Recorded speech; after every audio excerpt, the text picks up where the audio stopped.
अस्सलाम वालेकुम guys, I am Nadir Shahrukh, clinical psychologist and welcome to my channel.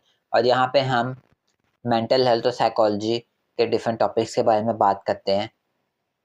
So do subscribe to my channel if you like my videos. तो आज का topic आपने पढ़ ही लिया होगा, इसके बारे में बात करने वाले हैं कि इमर्जिंग साइकोलॉजी से न्यू साइकोलॉजी जो इस फील्ड में आ रहे होते हैं साइकोलॉजी स्टूडेंट्स, वो क्या क्या मिस्टेक्स करते हैं या कर सकते हैं सेशन लेते हुए।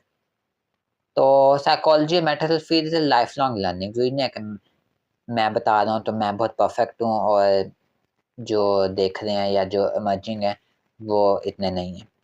लाइफ लॉन्ग लर्निंग होती है, बंदा रोज़ कुछ ना कुछ नया लर्न कर रहा होता है when you are practicing in this field.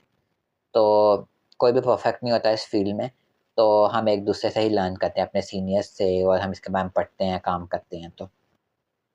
तो इस बारे में हम बात करेंगे, और इसलिए मैंने कहा अपने एक्सपीरियंस से और जो मैंने देखा है इस फील्ड में और मैंने जिनके साथ काम किया है, जो मेरे एक्सपीरियंसेस रहे हैं, जो मिस्टेक्स मैंने किए हैं इर्द-गिर्द लोगों को करते हुए देखा है, इस बारे में हम बात करें। सबसे पहले आ जाता है कि आप जो हो अपने आप को इंट्रोड्यूस ना करना। Not introducing yourself as a psychologist या mental health professional and taking informed consent. Informed consent हम चलो ले भी लें, पर हम जो है अपने आप को इंट्रोड्यूस नहीं करते। इंट्रोडक्शन में आ जाता है कि सबसे पहले आप एज़ अ साइकोलॉजिस्ट या जो भी मेंटल हेल्थ प्रोफेशनल हो, आप काउंसलर हो, जो भी हो, या साइकियाट्रिस्ट भी हो, तो अपने आप को अच्छे से आप इंट्रोड्यूस करो। अपने आप को भी अच्छे से करो, बुकिश वे में तो कर लेते हैं, अच्छे से बताओ मैं ये हूँ, बेशक अपनी डेजिग्नेशन बता दो, मेरा नाम ये है, एक्सेट्रा। और साथ-साथ अपने इंट्रोडक्शन के साथ थेरेप्यूटिक जो प्रोसेस होता है काउंसलिंग थेरेपी, उसको भी एक्सप्लेन करें, क्योंकि क्लाइंट आ रहे होते हैं, चाहे छोटे हों बड़े हों, वो नर्वस होते हैं या उनके साथ जो फैमिली लेके आई होती है वो नर्वस होती है, तो आप उनको अगर थोड़ा सा स्पेशली थेरेप्यूटिक्स प्रोसेस का भी बता दो तो वो भी फ़ायदेमंद होता है। उससे वो रिलैक्स भी हो जाते हैं, रैपर बिल्डिंग भी अच्छी होगी। फिर आ जाता है कि कॉन्फिडेंशियलिटी। कॉन्फिडेंशियलिटी होता है कि आप इस क्लाइंट की बात किसी को भी नहीं बताओगे। आप उसको पहले से इंश्योर कर दो कि मैं आपकी बात किसी को नहीं बताऊँगा, उससे भी रैपर बिल्डिंग हो जाती है, क्लाइंट थोड़ा-सा रिलैक्स फ़ील करेगा, आपके साथ ओपन अप होगा। टाइम लगता है ओपन अप होने में, न्यू पर्सन के साथ वो ओपन अप हो रहे हैं, पर आप जब कॉन्फिडेंशियलिटी का बताओगे, तो वो ज़्यादा अच्छे से ओपन अप होंगे। मैं आपकी बात किसी को नहीं बताऊँगा, आपकी फैमिली को या किसी सीनियर को भी नहीं, आपकी परमिशन के बगैर। बस आप ये उनको कह सकते हो कोई इश्यू होगा, बहुत इमरजेंसी है, कोई ऐसा है, आप थ्रेट इम्पोज़ करें किसी को या कोई बात बताना बहुत ज़रूरी है, तो मैं तब इन केस में किसी सीनियर को बता सकता हूँ या आपके फैमिली मेंबर या जो भी आपके साथ आया हुआ है। पर आपने कहना कि मैं इंश्योर करूँगा कॉन्फिडेंशियलिटी, आपकी परमिशन के बगैर किसी को नहीं बताऊँगा। तो आपने इंश्योर भी करनी है, ये नहीं कि आपने चलो इंश्योर कर दिया, आपको उसको क्या पता लगेगा, तो आप बता दो। सीनियर से डिस्कस भी करें तो यू कैन डिस्कस एनोनिमसली। अगर नाम पता है उनको तो आप चलो डिस्कस कर भी लो। पर अगर जिस चीज़ से स्पेशली उसने मना किया कि सीनियर को भी नहीं बतानी, तो आप सीनियर को भी ना बताओ, या फैमिली मेंबर से मना किया तो आप ना बताओ। और आपने थर्ड पर्सन किसी को भी बतानी, फैमिली, फ्रेंड या जो आउटसाइड थेरेप्यूटिक सेटिंग, आपको इनको क्या बता भी दिया तो कौन सा कोई फ़र्क पड़ जाना। आपने किसी को भी नहीं बतानी, इंश्योर करनी, this is the basic ethics. तो हम ये गलती करते हैं कि हम चलो इमर्जिंग स्पेशली जब हम साइकोलॉजिस्ट होते हैं, न्यू होते हैं, कि हम दूसरों को तो बता ही देते हैं। हम कहते हैं इनको क्या पता, चलो घर में किसी को बता दिया, सेशन ऐसा हुआ या किसी और को बता दिया, हमने भी मिस्टेक्स की हैं, पर किसी को बताना नहीं होता। फिर आ गया सेटिंग क्लियर बाउंड्रीज़। आपने क्लियर बाउंड्रीज़ शुरू से ही मेंटेन रखनी है कि ये थेरेप्यूटिक सेटिंग है। आप बेशक बोल के ना बताओ, ज़रूरी नहीं होता, बता दो तो गुड, पर ज़रूरी नहीं अपना कंडक्ट और बिहेवियर ऐसा रखो कि क्लाइंट को खुद ही फीलिंग आए और पता लग जाए कि ऐसे बिहेव करना है थेरेप्यूटिक सेटिंग में। और आप जैसे मैसेजिंग पे भी बात हो रही थी, वो भी बिल्कुल सही नहीं होता। वो भी आउटसाइड बाउंड्री, आपका हमारा अगर फ़ोन नंबर ऑनलाइन अवेलेबल हो, तो ये मैंने फेस किया है कि क्लाइंट आपको फ़ोन फ़ोन तो चलो अपॉइंटमेंट के लिए कर भी दें, आपको बहुत मतलब कि आपको तंग ही किस्म का करने लग जाते हैं कि जी मेरी प्रॉब्लम भी सुन लो, या वॉइस नोट पे बताते ही बताते या आपसे बहुत मैसेजिंग शुरू हो जाते हैं, तो I think that is not right. Client को आप बता सकते हैं प्रोफेशनल वे को, बहुत ज़्यादा आपको कॉल्स या मैसेजेस कर रहा है, डोंट थिंक कि कॉल्स और मैसेज आपको लेने ही चाहिए। अपॉइंटमेंट के लिए ले लो, बाकी आप उसको बता दो, अगर वो फिर भी नहीं सुन रहा तो आप इग्नोर करो जस्ट, और उससे सेशन में बात करो। और जैसे मैंने मूवीज़ में कुछ जैसे डियर ज़िंदगी देखी थी, उसमें भी थोड़ा बहुत इन चीज़ों की बात मैं आगे करूँगा कि वो भी जो थी वो एथिक्स सही फ़ॉलो नहीं कर रहे थे। उसके बाद आ गया आपने इसी से ही लिंक्ड है। आपने बहुत ज़्यादा ओवर फ्रेंडली और आपने इनफॉर्मल नहीं होना। आपने एज़ अ प्रोफ़ेशनल वे में बात करनी है। इस पे भी हम वीडियो बना सकते हैं। तो कैसे करना है, आपने ओवर फ्रेंडली नहीं, या क्लाइंट को भी ओवर फ्रेंडली नहीं होने देना। अगर वो हो रहा है तो आप उसको ट्रैक पे लेके आओ, या आप उसको बता सकते हो प्रोफ़ेशनली।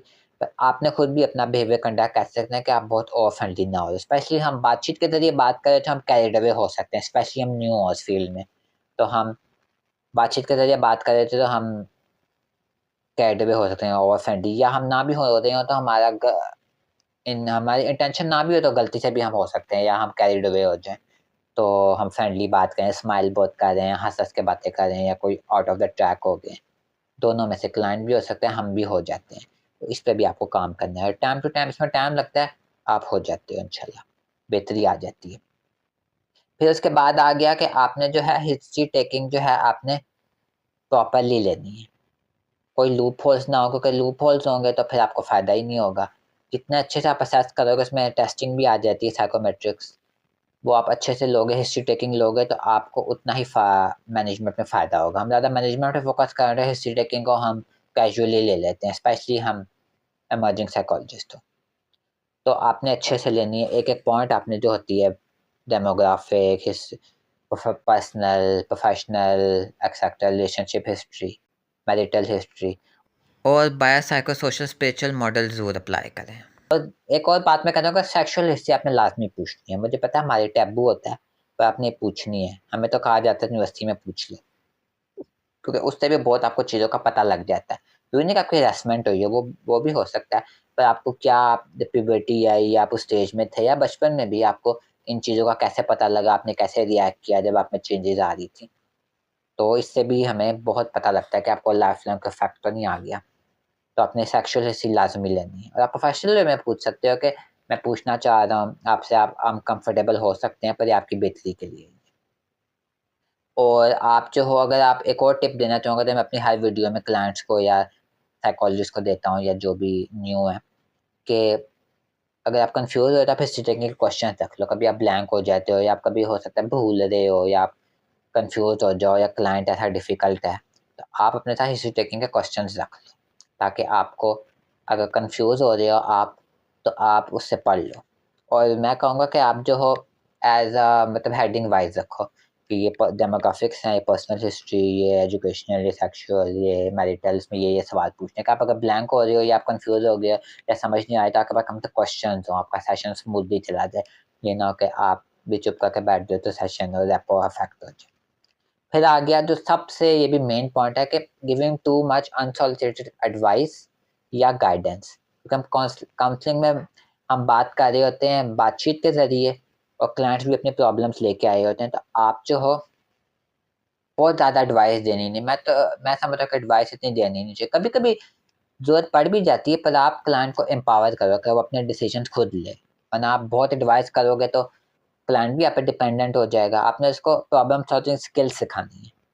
अपनी चॉइसेस वो खुद करे। कभी आप एडवाइस कर भी दो तो इस तरह करो आप एडवाइस के, आप कहो कि मैं आपको सजेस्ट कर रहा हूँ, आप इसमें से ट्राई करके देख लें, अगर आपको बेहतरी फ़ील हो, या आपको क्या लगता है आप ये करेंगे तो आपको फ़ायदा होगा, या आप करके देख लें, फिर हम नेक्स्ट सेशन में बात करेंगे। बाकी आप क्लाइंट को एम्पावर करो कि वो खुद अपने डिसीजंस करे, चॉइसेस करे। उसके बाद आ जाता है कि वही बात जो मैं पहले करना चाहा था, कि मीटिंग आउटसाइड थेरेप्यूटिक सेटिंग आपने नहीं करना। कोई थेरेपी करने के लिए भी, या उसकी हेल्प करने के लिए भी, या वो आपको कहे तो आपने नहीं मिलना। उसमें कॉल्स वगैरह भी आ जाती है। कि आपने कॉल्स वगैरह भी नहीं लेनी, बहुत ज़्यादा मैसेजेस पे बात नहीं करनी। मैंने कुछ साइकोलॉजिस्ट को सुना है कि वो कहते हैं हम जी रूटीन पूछ लेते हैं, या हाल-चाल पूछ लेते हैं, या क्लाइंट बताते हैं आज मैंने ये काम किया, तो दैट इज़ नॉट राइट। और डेली ज़िंदगी की जो मैं बात कर रहा था, लोग एग्री करें ना करें, being a mental health professional, जैसे वो बाहर मिल रहा होता है, वॉक पे साइक्लिंग कर रहा होता है, फिर बीच पे मिल रहे होते हैं, वो जो कबड्डी वाला सीन था, kabaddi kabaddi, that is not right. अपने आउटसाइड मिलना ही नहीं है। ये एथिकल बाउंड्रीज़ के खिलाफ है। बाहर के मुल्क में तो इसमें एक्शन भी लिया जा सकता है, आपका लाइसेंस कैंसल हो जाए। फिर आ गया कि आपने don't focus too much on diagnosis, कि हम स्पेशली जब इमर्जिंग साइकोलॉजिस्ट होते हैं, या हम काम कर रहे हो, तो हमने अपनी केस रिपोर्ट्स भी देनी होती हैं, या सुपरवाइज़र टीचर को बताना होता है, तो हम फोकस करें डायग्नोसिस पे। It is important, but don't focus too much on diagnosis. कोशिश करें कि क्लाइंट की प्रॉब्लम को आप सिस्टमैटिकली मैनेज करने की कोशिश करें। फिर आ जाता है बिहेवियर, और बिहेवियर ऑब्जर्वेशन आपने बहुत अच्छे तरीके से करनी है, उसको इम्पोर्टेंस भी देनी है। बिहेवियर ऑब्जर्वेशन और जो फिजिकल अपीयरेंस है, फिजिकल अपीयरेंस से बहुत कुछ हमें क्लाइंट का पता लगता है, स्पेशली हम फिजिकल अपीयरेंस को इग्नोर कर देते हैं, बिहेवियर ऑब्जर्वेशन हम कर भी रहे हैं।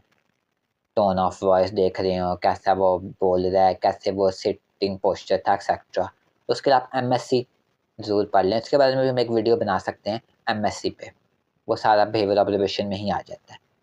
और आपने फिजिकल अपीयरेंस पे भी फोकस करना है कि वो कैसा था, कपड़े क्या पहने हुए थे, टाइडी था, एक्सेट्रा, तो सारा कुछ याद रहता है। ये बहुत इंपॉर्टेंट है, इससे भी आपको पता लग जाता है क्लाइंट का। ज़रूरी नहीं कि आप उसको लेबल ही कर लो उससे कि जी वो सैड लग रहा है, वो एंग्ज़ियस लग रहा है, पर आपको आइडिया तो हो जाता है ना। आप इनिशियल तो आप ऑब्ज़र्व कर लेते हो, और ये बिहेवियर ऑब्जर्वेशन एंड तक ही चल रही होती है, एंड सेशन तक।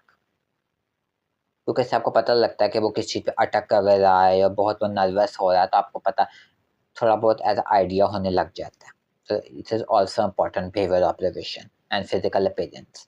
फिर लास्टली जो मैं बात करना चाहूँगा कि कल्चर, कल्चर ही सेंसिटिव हमें होना चाहिए, कल्चर की नॉलेज होनी चाहिए। जो मैंने अपनी पहली वीडियोज़ में भी बात की है कि आपको कल्चर का पता हो। मैंने जो मैं टिप्स दी थी वीडियोज़ में, शायद उसमें भी, कि आपको कल्चर का पता हो, कि आपको कल्चर का पता होना चाहिए क्लाइंट के, उससे आपको पता लगता है कौन के क्लाइंट का आप जब असेस कर रहे होते हो या आपके तो आपका सेशन भी स्मूथली होगा कि आप क्लाइंट का जब तक अच्छे से आपका पता होगा कल्चर का, तो आप उसको अच्छे से समझ पाओगे, वो भी आपको अच्छे से चीज़ें कन्वे कर पाएगा। तो आपको जो अपने स्पेशली कंट्री में जो कल्चर है, डिफरेंट कल्चर, उनको पता हो, उसकी नॉलेज बढ़ाओ। और अगर नहीं भी पता तो आप फर्स्ट सेशन लेके क्लाइंट से भी पूछ सकते हो कल्चर के बारे में, और आप खुद से भी स्टडी बाद में नेक्स्ट सेशन के लिए कर सकते हो। आजकल तो नेट पे भी अवेलेबल है सब कुछ, इन्फॉर्मेशन, वीडियोस एक्सेट्रा। तो होप आपको ये वीडियो अच्छी लगी होगी। Do subscribe to my channel if you like my videos. Till then bye, अल्लाह हाफिज़ एंड टेक केयर।